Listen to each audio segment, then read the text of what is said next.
Ahí entiendo que está grabando.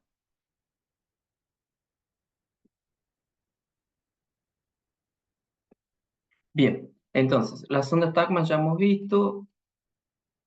Si ustedes, bueno, como les decía, no es una cuestión de que le haga propaganda a la empresa, pero Thermo Fisher tiene muy desarrollado a nivel comercial todo lo que tiene que ver con PCR en tiempo real, con el diseño sobre todo de las sondas Tacman, porque la PCR con tiempo real, que usa el colorante eh, que es intercalante, en realidad esa PCR, los primers se diseñan de la misma manera que se diseñan los para el tiempo final, con la precaución, las recomendaciones que siempre se dan de los amplicones que sean de tamaños chicos, o sea, por lo menos menores a 200 pares de base, la recomendación entre 150 y 200 pares de base. Van a ver que en la práctica, al que está acostumbrado a hacer PCR de tiempo real y no tiene unos amplicones tan chiquitos, los PCR igual funcionan, pero es una recomendación como que se lo toma términos generales, pero no quiere decir que un amplicón un poco más grande no se pueda hacer por PC de tiempo real. Hay que ponerlo a punto, pero sí se puede.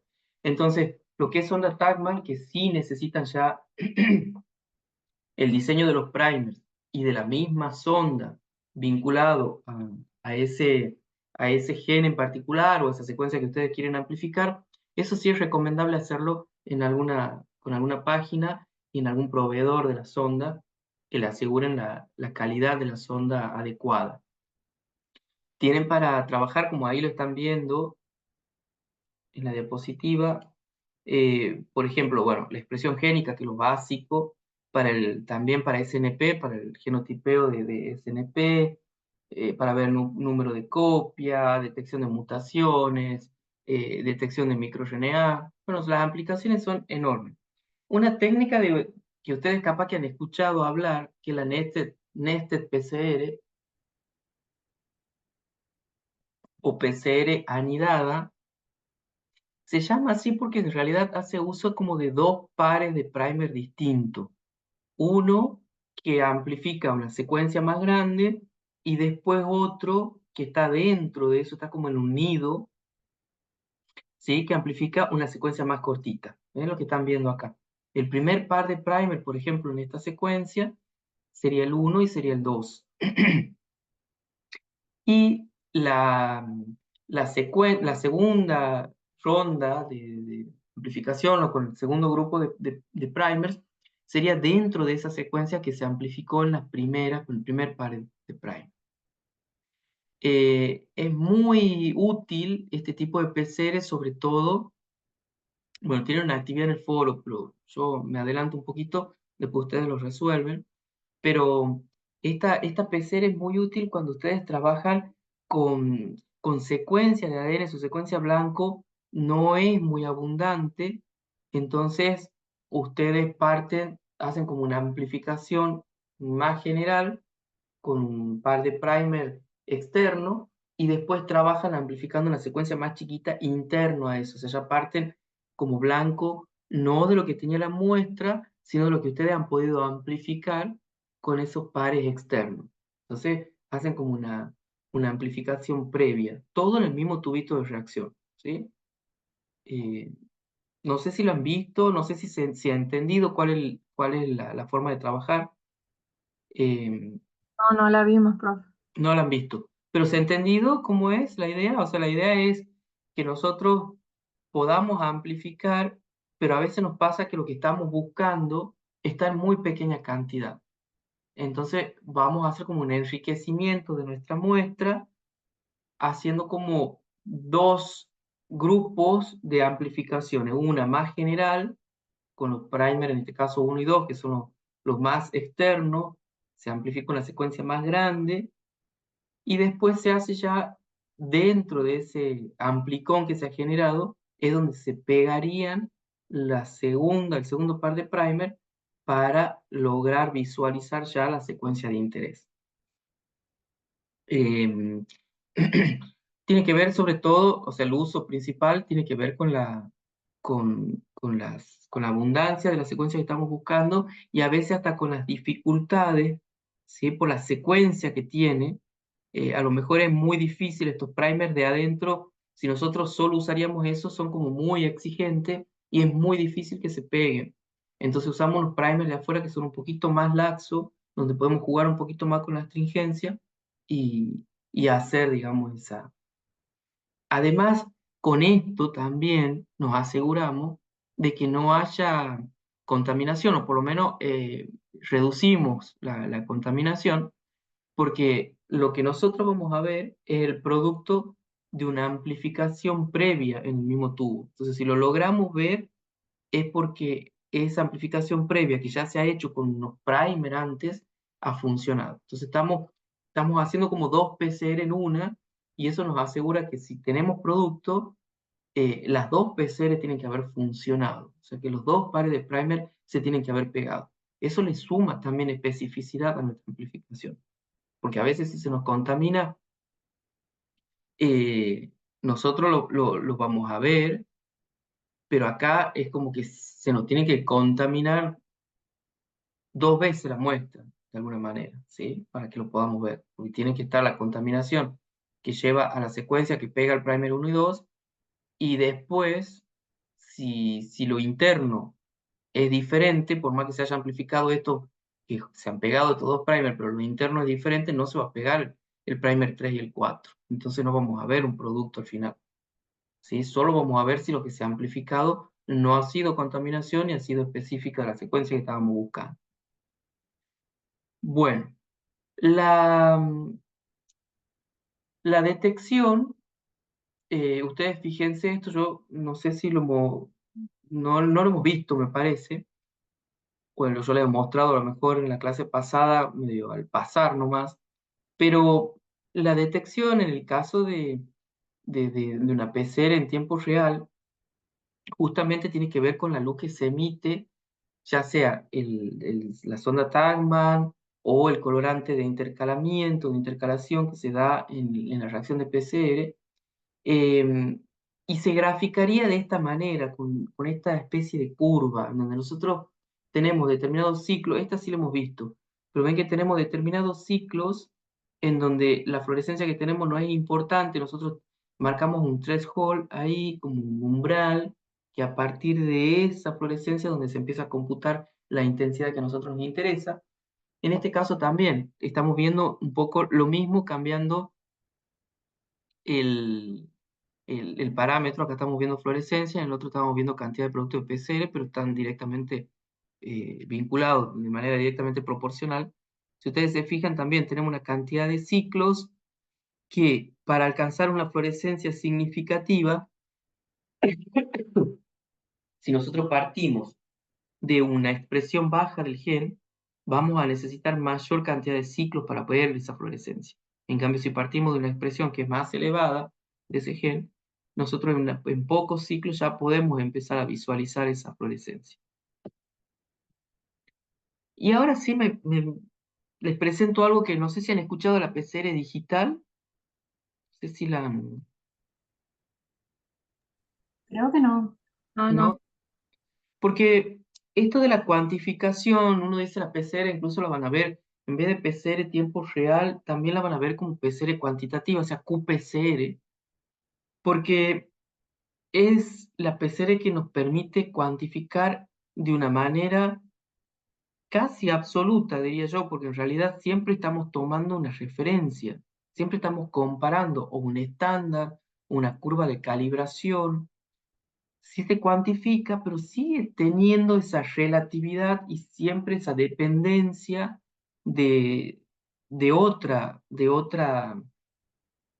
eh, de una concentración conocida.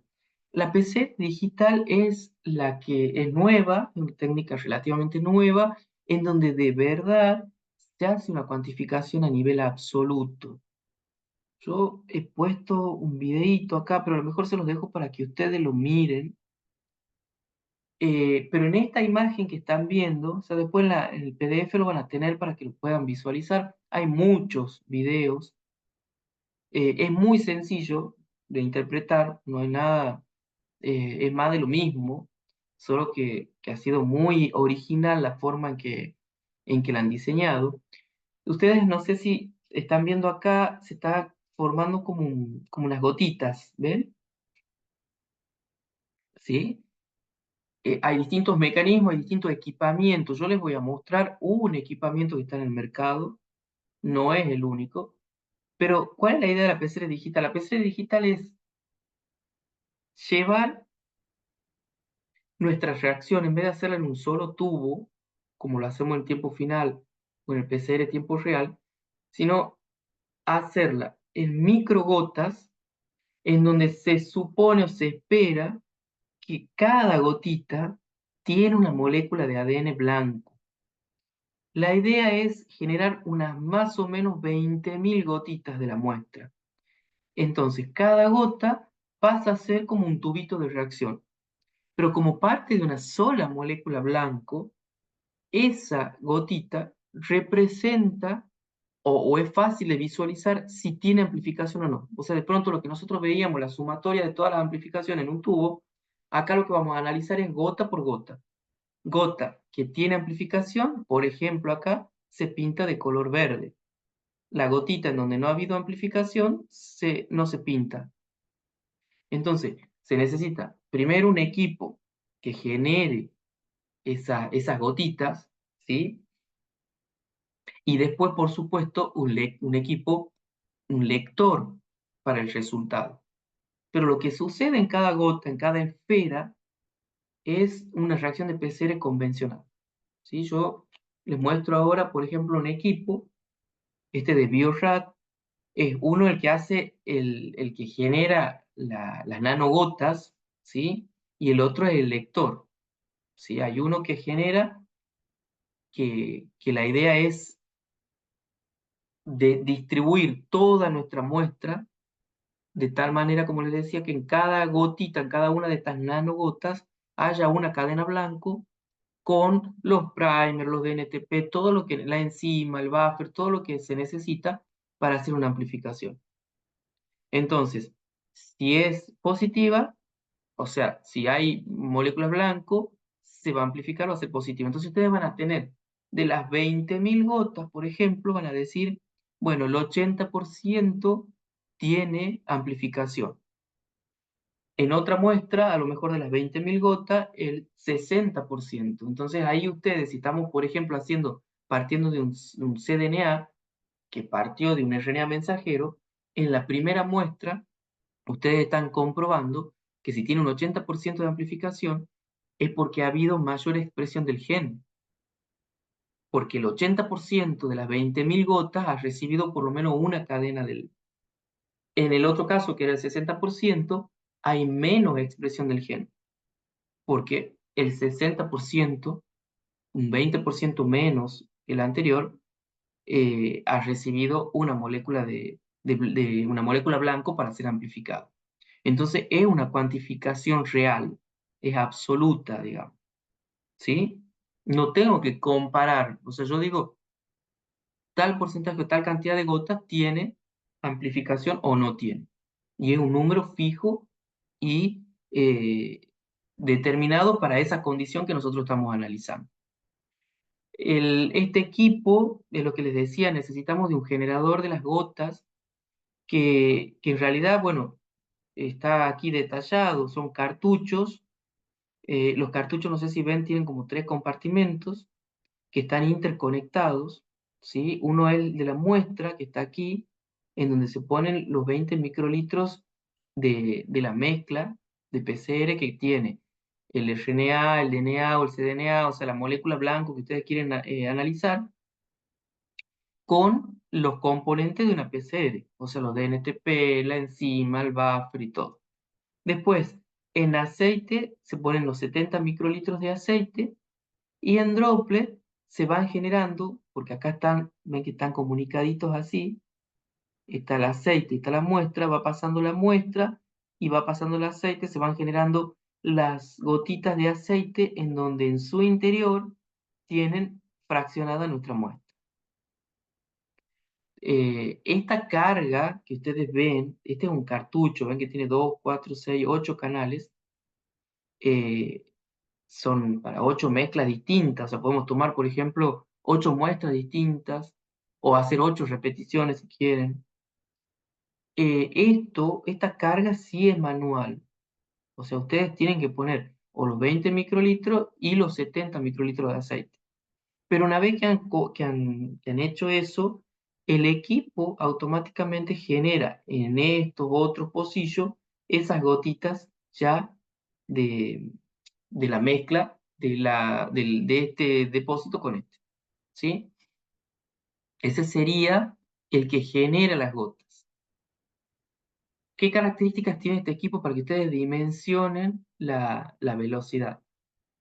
El tiempo que necesita para generar las 20.000 gotas, ¿sí? O sea, son 8 sets de 20.000 gotas, es menor a 2 minutos, para que se den una idea de la velocidad que tiene, ¿sí? 8 muestras distintas las transformamos en 20.000 gotas a cada una de ellas en menos de 2 minutos. O sea, por ahí nos puede llevar a nosotros un poco más cargar con la pipeta en cada pocillo lo que tenemos que cargar que lo que tarda el equipo en generar las gotas. Se hace un vacío para que la gota quede firme en ese canal, eh, y van a fluir, digamos, o sea, para que se le dé la forma a la gota y esa gota pueda pasar al depósito que veíamos aquí, que es el de las gotas ya. O sea, esto trabaja con un sistema de vacío, por supuesto, controlado digitalmente. Y se pasan esas gotitas, se pasan a una PCR convencional, a una placa que ustedes, yo sí les he consultado, creo que sí las conocen, en este caso de 96 pocillos, una placa que tiene, una placa así plástica, donde tiene como huequitos, 96 huequitos, ¿sí? Que son 8 y por 12 si no me equivoco. Son, sí, del 1 al 12 y de la A a la H, A, B, C, D, E, F, H, sí.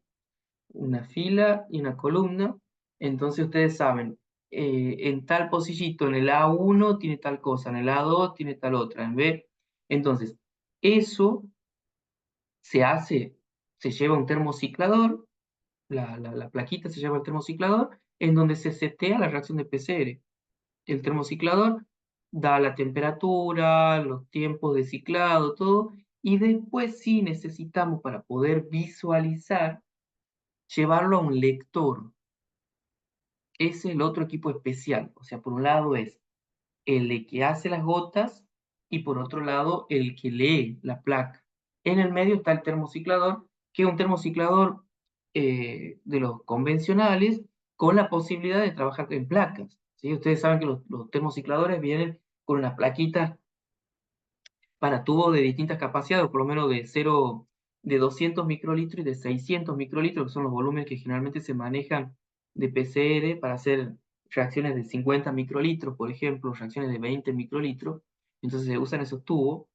eh, Esos tubitos, o de 25 microlitros también, eso es una placa térmica, pero hay termocicladores que permiten intercambiar eso y poner una placa que sirva para esto que están viendo acá, se parece a la plaquita con los pocillos, ¿sí? Ese sería como el requerimiento. Pero después, ¿qué pasa en el lector? Una vez que sacamos esa placa del termociclador, lo que va a hacer el lector es tomar gotita por gotita de cada pocillo y hacerla pasar por un detector, ¿sí? O sea, le estimulan con un láser y del otro lado hay un detector de esa fluorescencia. La velocidad es de 1000 gotas por cada segundo, para que se den una idea también la velocidad que tiene. Entonces, pasa por el detector, tiene fluorescencia, es positivo, no tiene fluorescencia, es negativo. Entonces, de esa manera, establecen una, una cantidad de ADN. A ver, esperen un momentito. Disculpen.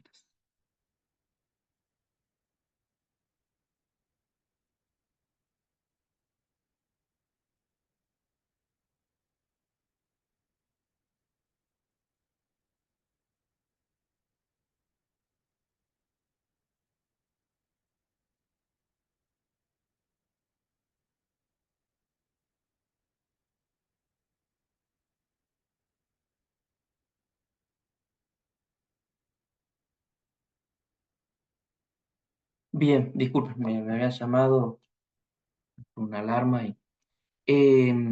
entonces, va pasando cada gotita y ese detector se fija si tiene fluorescencia y le asigna un valor positivo y si no tiene negativo. Y eso, como les decía, se usa para el cálculo de la concentración de ADN a través de una fórmula con un intervalo de confianza, una confiabilidad en realidad del 95%, o sea, bastante preciso. Hasta ahora es la técnica que se puede considerar que hace una cuantificación absoluta. Bueno, ahí tienen el sistema, es toda una estación de trabajo en donde tienen ustedes que preparar la muestra, generar las gotas, hacer la reacción de PCR y después llevar al lector. ¿Sí? Como les digo, es la marca de una de los modelos que están circulando en el mercado, pero no es la única marca.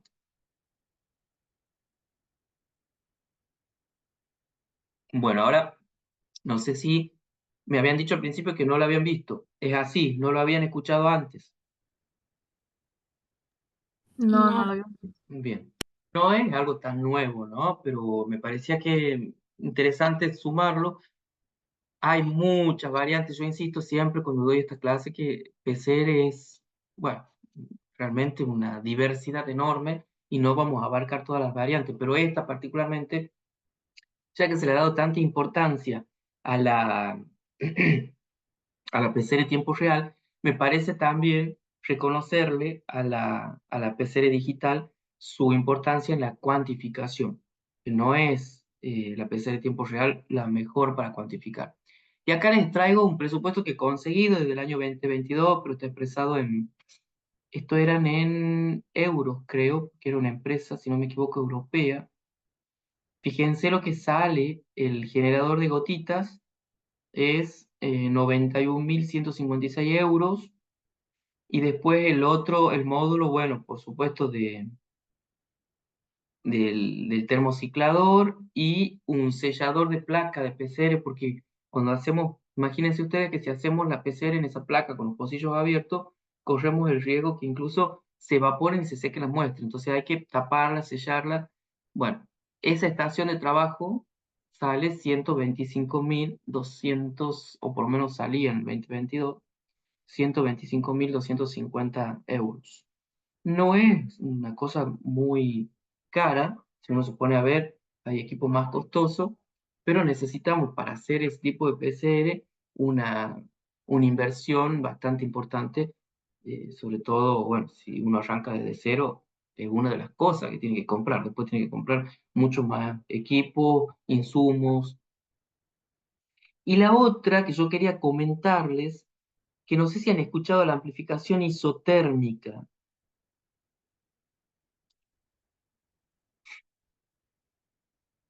no, No, ¿No? no, Bueno, no. la amplificación isotérmica tiene más años todavía que la digital. Esa sí es viejita. El tema es que el, no ha tenido mucha aceptación, pero yo creo que pasa más por una cuestión comercial y por todo el negocio este que yo les decía que se ha montado a través de la PCR. Las empresas que proveen los insumos, los equipamientos, eh, ejercen mucha presión.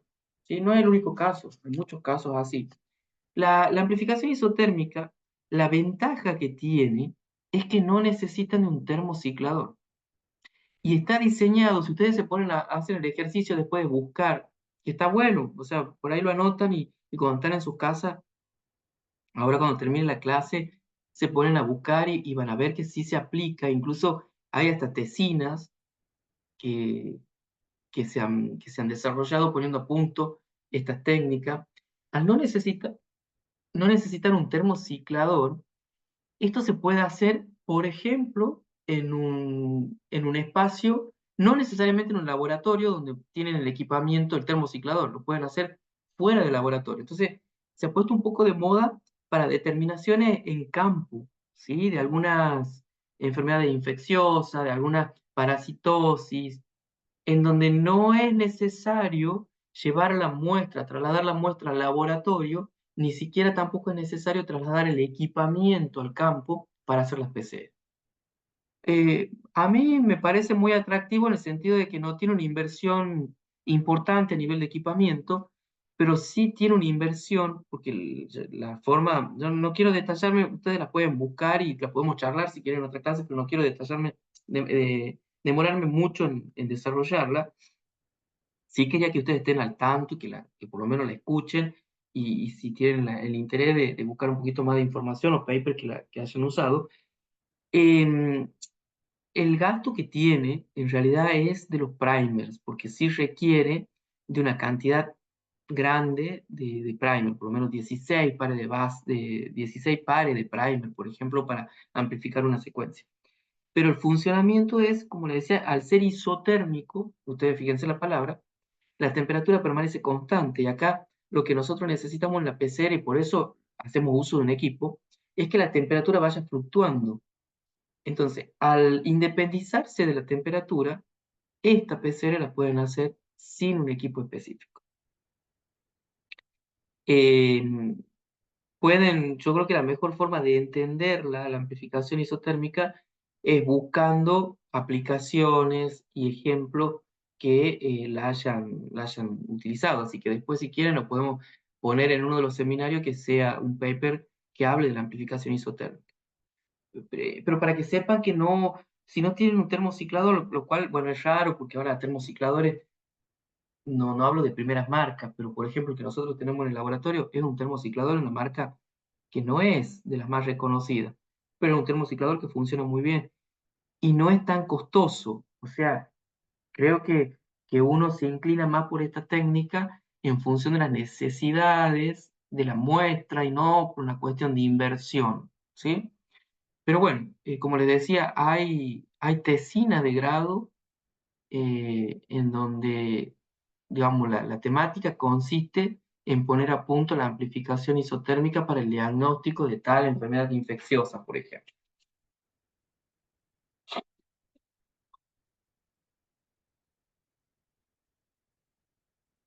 No la han escuchado tampoco a esta. No, no. Bien. No, profe. Bueno, vamos a pasar ahora al otro tema, a la otra unidad. ¿Sí? ¿Alguna pregunta de esta? No, profe. ¿No? Bueno, cuando ustedes miren, cuando lean los papers, cuando estén analizando trabajos así, publicaciones, sí se pueden encontrar con otras variantes de la PCR, pero siempre tengan en cuenta que el fundamento básico es el que ustedes conocen. Después tendrán alguna vuelta, algún artilugio relacionado con el diseño del primer, a ver, hay otras PCR, por ejemplo, que tiene que ver, que incluso nosotros lo usamos en el laboratorio, de hacer ciclos, me parece que no hemos hablado de esto, pero hacer ciclos, por ejemplo, a una temperatura o en condiciones de menor astringencia,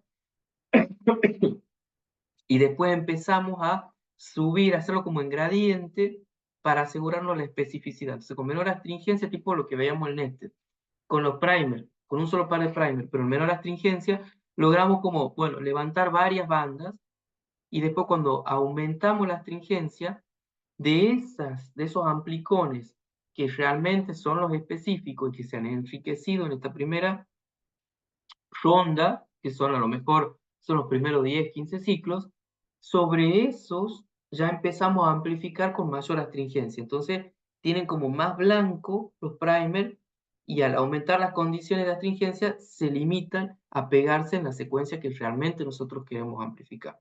Entonces, eso también ayuda a cuando a veces está las condiciones de los primers en la muestra se hace muy difícil la amplificación, entonces lo ayudamos así, como diciendo, bueno, vamos a mostrarte más amplicones, más muestra, para que a vos te resulte más fácil encontrarla y puedas amplificar. Un acuerdo que se hace, digamos, en las condiciones de astringencia para que el primer pueda trabajar mejor.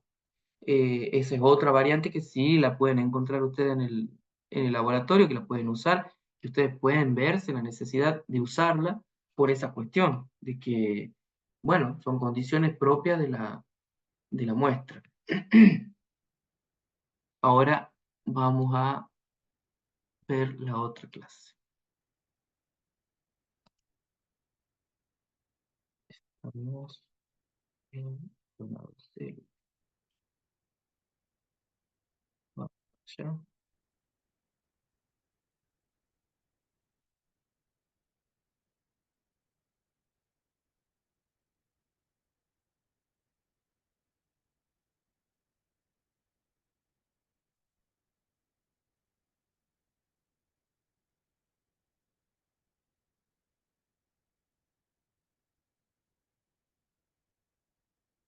Bueno, ¿qué tendrá que ver los gatos siameses aquí? Vamos a ver.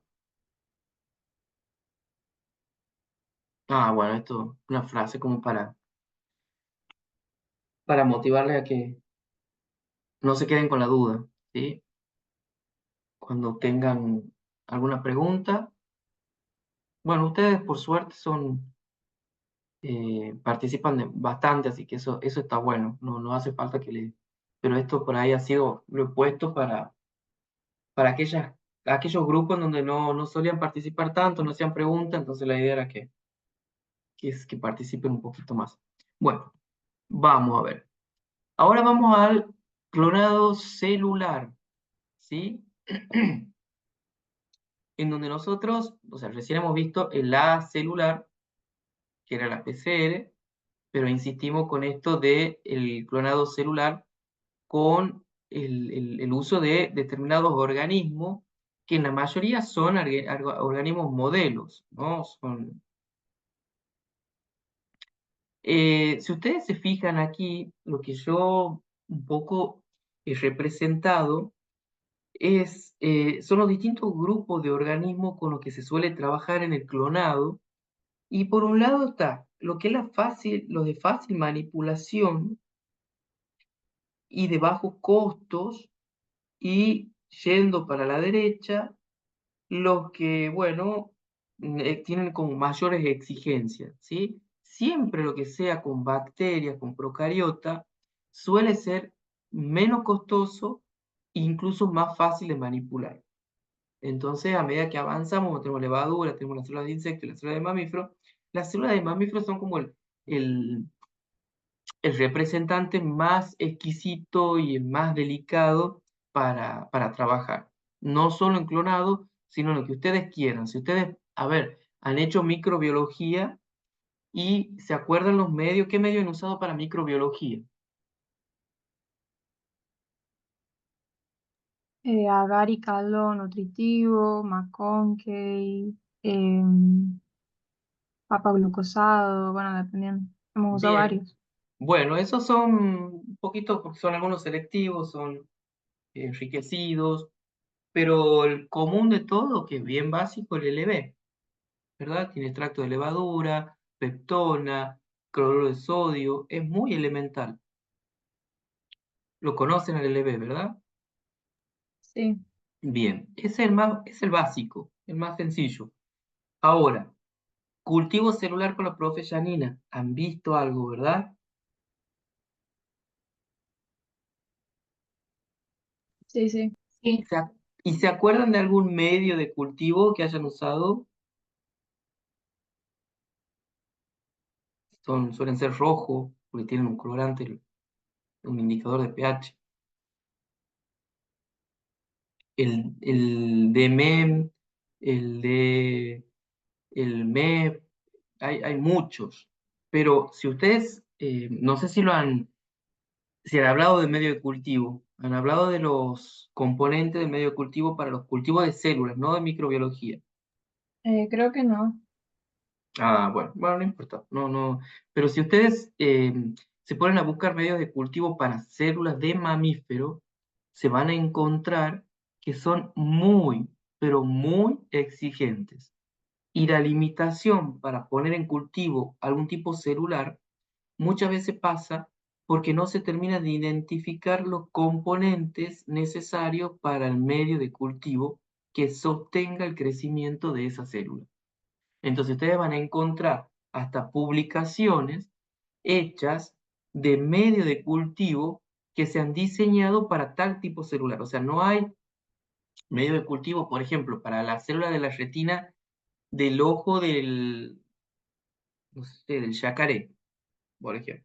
Entonces, se publica, hay un grupo que está trabajando con eso, que logra poner en cultivo y mantener en cultivo esa célula, entonces publica las condiciones que ha establecido y entre ellas la composición del medio que ha usado para el cultivo. Y eso ya es una publicación, porque es tan difícil a veces conocer la composición de ese medio de cultivo que cuando uno lo establece, por supuesto que lo toma, sirve hasta para como un resultado de una publicación.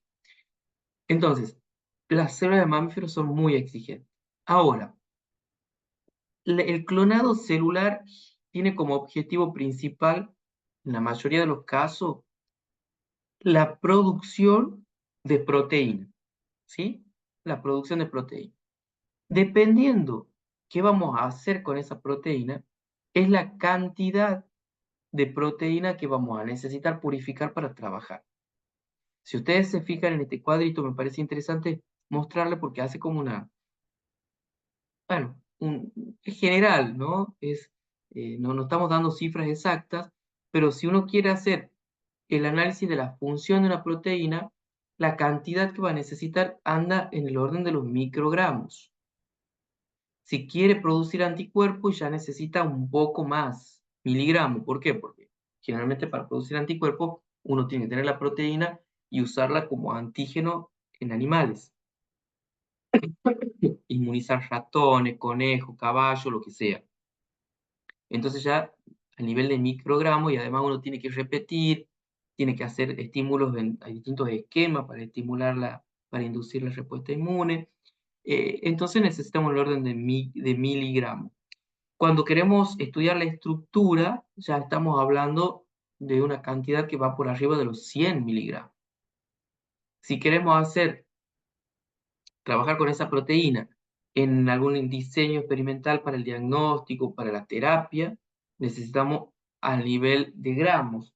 Y si la producción de proteína es para nivel industrial, por ejemplo, para usar una enzima en un proceso de, no sé, del blanqueo de pulpa de celulosa, si vamos a usar alguna enzima para esos volúmenes que maneja esa industria, vamos a necesitar justamente muchísimas cantidades de enzimas.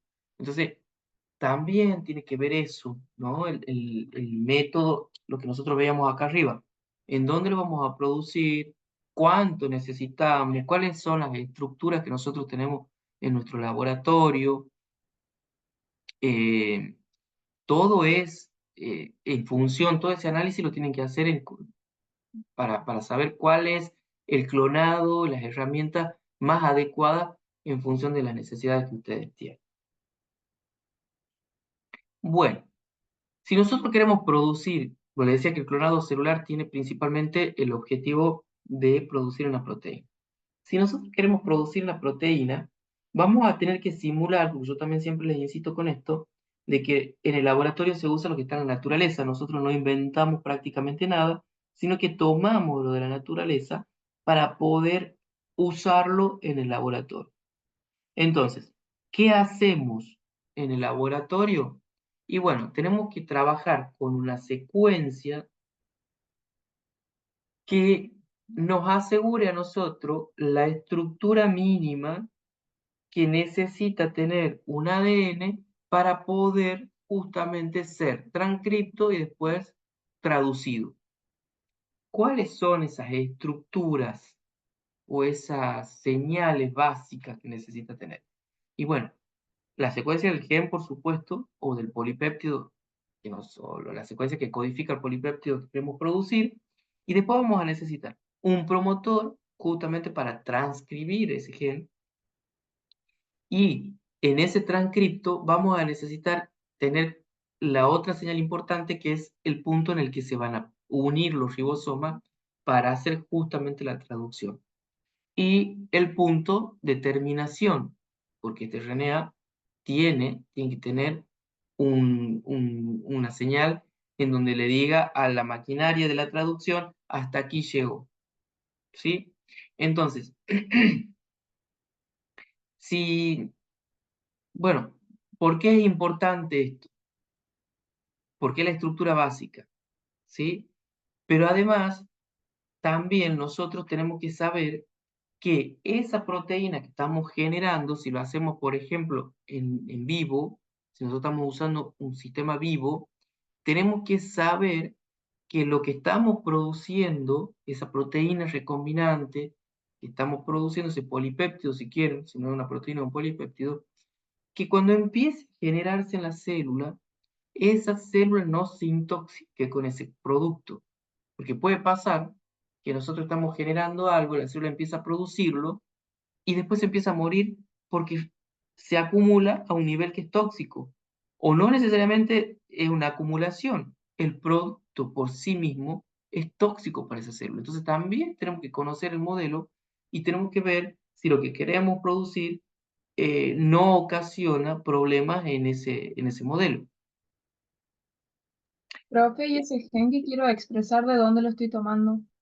De donde vos quieras, puedes levantarlo por PCR, podés usar una biblioteca de expresión, no hemos visto todavía, pero acá dice gen. Ay, disculpen, estoy muy mal de la garganta y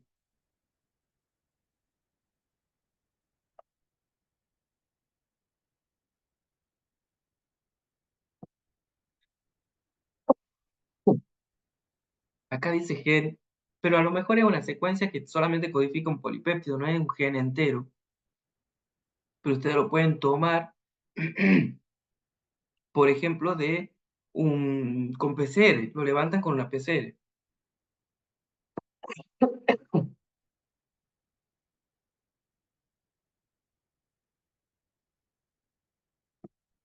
o lo tienen ya en un vector, lo han clonado, y ese vector ahora es un vector de expresión, que debería tener, para ser un buen vector de expresión, estos componentes.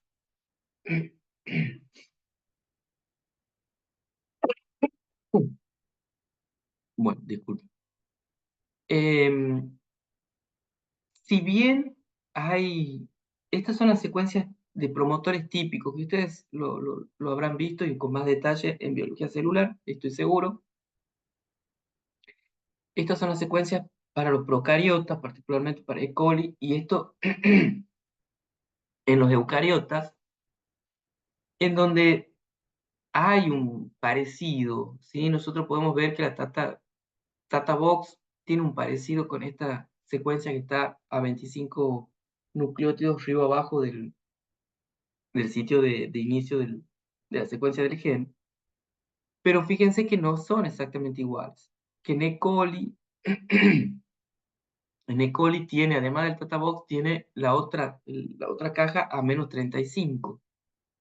Y en animales generalmente hay distintas señales, y no es una sola, sino que son varias, pero incluso distintas a esta que tiene E. coli. Entonces, ¿por qué les muestro esto? Porque si nosotros tenemos una secuencia que es, queremos producir una proteína animal en E. coli,